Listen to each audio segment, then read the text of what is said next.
और बाबा साहब का 130वीं जयंती को बड़े धूमधाम से मनाया जा रहा है और यहाँ बहुत तादाद के अंदर बाबा साहब को याद किया। बाबा साहब को क्यों याद किया, क्या क्या कारण था जो बाबा साहब को याद किया? हमारे बीच में रीना सिंह जी आज बाबा साहब है, आज बाबा साहब की जयंती भारत में नहीं पूरे विश्व के अंदर मनाई जा रही है और बड़े पैमाने पर मनाई जा रही है।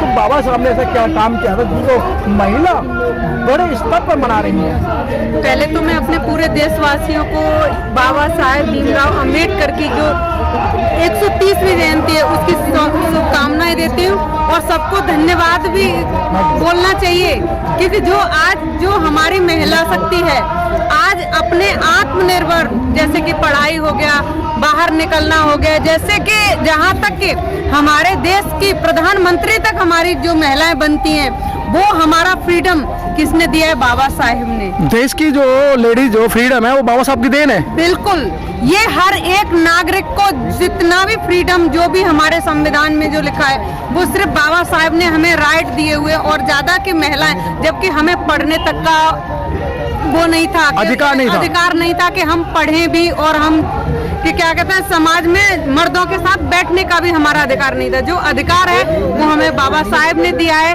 और सावित्रीबाई फुले ने हमें पढ़ने का अधिकार दिया है। तो मैं ताउम्र उनकी शुक्रगुजार रहूंगी। हिंदुस्तान के अंदर, भारत के अंदर पीढ़ी रहेंगी, वो आने वाली शुक्रगुजार रहेंगी और हम लोगों को उनके जो विचार हैं, उनकी विचारधाराओं पर चलने की सख्त जरूरत है। और रीना सिंह जी बाबा साहब का बात कर रही हैं कि आज जो फ्रीडम है बाबा साहब की देन है, तो ऐसा महिलाओं के लिए क्या उन्होंने ऐसा कार्य किया जो बाबा साहब को आप लोग याद कर रहे हैं? देखिए, शिक्षा का देखिए, जहाँ तक कि हमारे पहले जो टाइम में पुराने टाइम में महिलाओं को पढ़ाया नहीं जाता था, पढ़ाया नहीं जाता था और जहाँ तक कि जब अगर बेटियां भी पैदा हो जाती थी उनको मार दिया जाता था। तो जो स्वतंत्रता दी गई है, जो हमारे क्या कहते बाबा साहेब ने जो हमें फ्रीडम दिया है, वो सिर्फ बाबा साहेब ने दिया है और दूसरे किसी इंसान ने नहीं दिया। तो क्या लगता है कि जिस तरीके से बाबा साहब का संविधान है, आज उसे कुछ मनुवादी लोग उसे तार तार कर रहे हैं, नेता कहते हैं संविधान का कुछ नहीं बिगड़ेगा, लेकिन उसके अंदर के जो पेज फाड़ दिए गए, आज पूरा देश जो प्राइवेट हाथों में दे दिया, लेकिन बाबा साहब ने कभी ये नहीं सोचा था कि मेरा देश प्राइवेट हाथों में जाएगा। वो कौन है? वो आपको मालूम है? वो बीजेपी के लोग हैं जो संविधान मिटाने की बात कर रहे हैं ना। वो सिर्फ संविधान नाम सिर्फ ऊपर से करते हैं, अंदर से खोखला करने की उनकी ये साजिश है। और संविधान की तो वो सिर्फ रटनी रटते हैं। संविधान का एक भी पॉइंट वो बता दें कि संविधान के रूल पर या जो आज की जो नीतियां वो लेके आ रहे हैं वो संविधान से सारी खिलाफ है, और ये सिर्फ ओनली ऑन बीजेपी करती है। हाँ। तो क्या लगता है कि महिला को आगे आने वाले समय के अंदर कुछ अधिकार मिल पाएंगे? लगता है कि जिस तरीके से 7 साल के अंदर महिलाओं के साथ जो अत्याचार हो रहे हैं, बीजेपी साफ नहीं होगी तब तक महिलाओं पर अत्याचार नहीं रुकेगा। और जैसे कि किसानी के ऊपर हमला हुआ, रेल के ऊपर हमला हुआ, हर वर्ग के ऊपर हमला हो गया है। तो अब हम लोगों को जागने की जरूरत है, और अब नहीं तो मुझे नहीं लगता कि लोग कभी भी जाग पाएंगे। तो ये है कि मैं चाहती हूँ कि सारी महिलाएं मेरी मातृशक्ति हैं, वो निकल के आए और हर जगह, ये नहीं कि आप गाजीपुर या टिकरी बॉर्डर या कहीं भी जाओ, जहाँ पे है, जहाँ जिस जिले में, वहीं पर आप अपनी भीड़ जुटाइए और वहीं पर प्रदर्शन करने लगे। रीना सिंह जी, जिस तरीके से आज दिल्ली के अंदर पार्लियामेंट में बहुत बड़ा एक मेला लगता है और आज सरकार ने वहाँ जो मेला लगने पर पाबंदी लगा दी, यहाँ तक कि पार्लियामेंट के अंदर जो बाबा साहब की स्टेचू है वहाँ पे माल्यार्पण में नहीं की गई। और अमित शाह जी का देखते, वो दूसरे को कोरोना की गाइडलाइंस देते हैं, खुद गाइडलाइंस पहले फॉलो करनी होती है तब अपनी जनता को दी जाती है। वो तो किसी गाइडलाइंस फॉलो ही नहीं कर रहे। और क्या कोरोना बड़ा उनका होशियार है जो बंगाल में नहीं जा रहा है, सिर्फ दिल्ली के इर्द गिर्द और यूपी में, बिहार में मर रहा है।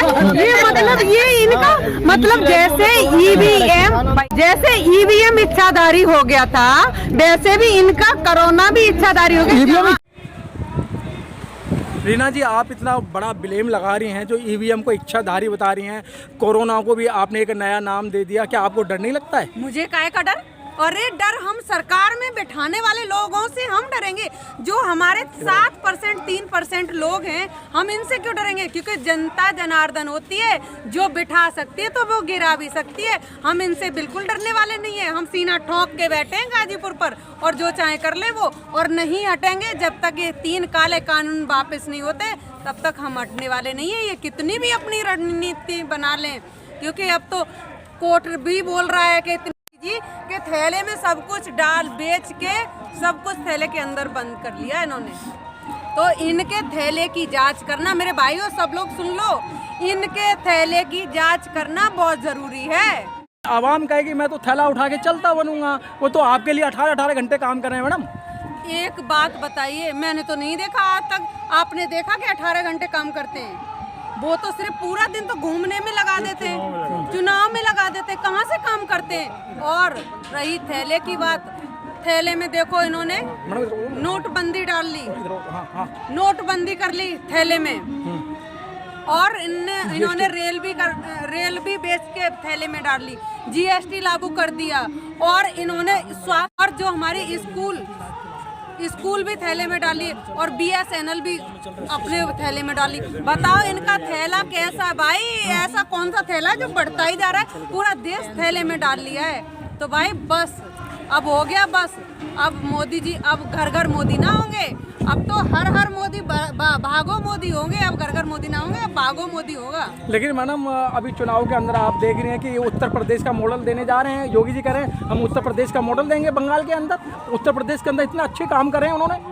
अच्छा, कौन सा काम किया है? जो हाथरस में कांड हुआ वो काम किया है? वो काम किया है? मेरे सामने आए तो सही बात तो करें। हाथरस कांड में लड़की को जला देते हैं, वो मॉडल दे देंगे? ऐसा यूपी में कौन सा काम कर दिया?